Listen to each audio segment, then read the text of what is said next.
Welcome on in, everybody. Warcraft Rumble PvP Season 5. We do have the modifier change. I just wanted to show you this match really quick. This is going to be just like 40 seconds or something. You're going to see, essentially, there is brokenness with Old Murk Eye. So I actually have not shown you myself using this deck. I think I've fought enemies and stuff in this series who were using this as their leader and stuff. So Old Murk Eye. Just the thing is, here in Season 5, where we currently record this, late April 2024, the modifier just changed to Gold Rush, so ultimately that's just passive gold income is doubled. And so with that, I mean, look at this. Old Murk Eye, obviously you're going to spawn the Murlocs with every mini that you throw down on the map, and so here we go. You see with Andrea, they just gave up right here. So I seriously just turned off the recording as fast as I could, fought as many battles as it would take for something else to happen, something different. So I landed on this opponent, Aniki. I believe I've actually fought this person before. Aniki, I'm sorry if I'm getting the name wrong. So I tried the same strategy. Okay, let's just spam it, right? It's Gold Rush, that's our modifier. Let's just Old Murk Eye it. Look at how many damn little Murlocs are on here, dude. Not only do we have just the Murloc Tide Hunters that spawn with Old Murk Eye,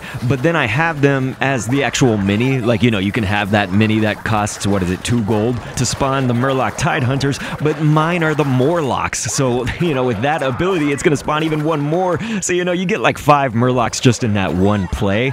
Obviously though, Aniki right here, you can see, has actually sort of broken through. You know, we're still on these rocket towers. I did a video kind of like last week, I guess, that was talking about the tower change, because that was new at that time, and it was essentially just that your strategy for victory was really just who would beat those towers down quicker and then just get into the enemy base. Like, it created a meeting stone with a spawn point that was very close to the enemy base, right? So it all makes sense, blah blah blah. I mean, there was at least ways to counter that better. Now this one, you are gonna see somebody who counters it well. So this is kind of, I mean, let me backtrack here. Like, I went into Silver Strategist 3 after this match, so obviously I'm not gold, I'm not something higher.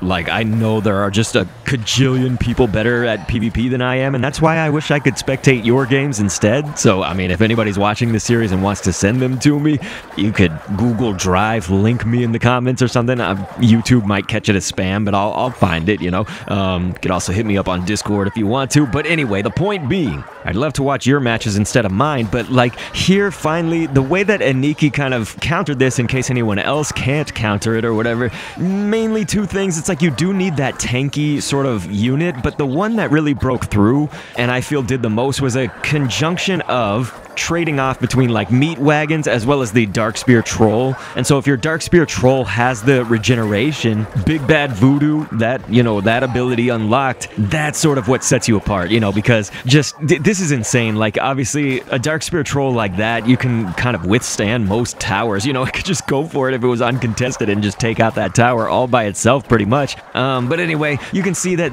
now they're breaking through, right? They had a few Darkspear Trolls in the mix right there, and I'm still putting up resistance. So, like, let's keep it clear here. You know, I still definitely try to save this tower. I didn't think, like, oh, I'm just pretty much doomed now. The fun has ended.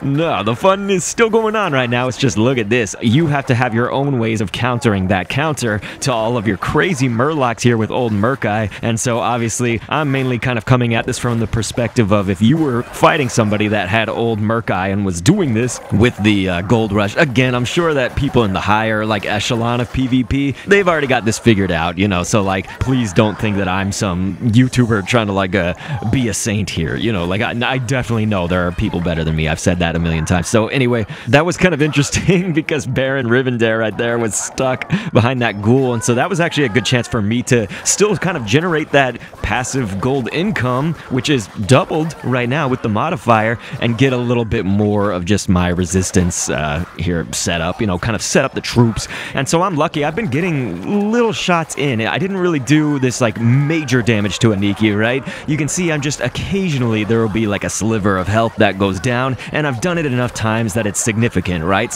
So they're about like 1/4 of their health gone, we could say. And so when you look at it that way, obviously in overtime, this will be a completely good result for me, right? And it's just as long as Aniki doesn't break through, which, notice I am actually pushing this wave back, but then look at that resistance. So this is a very very interesting, like, tug-of-war match that we have going on right now. But like I say, I think cooler heads could prevail, you know, because I'm not the strongest opponent. Like, I think that somebody who really knows the ins and outs of this game much better than I do is going to be able to find the ways to counter this, you know, but I would definitely opt for that splash damage too. Your towers do provide that a little bit, but you can clearly see they do not attack quick enough, especially for a flurry of Murlocs. Here for a victory in Season 5, Warcraft Rumble.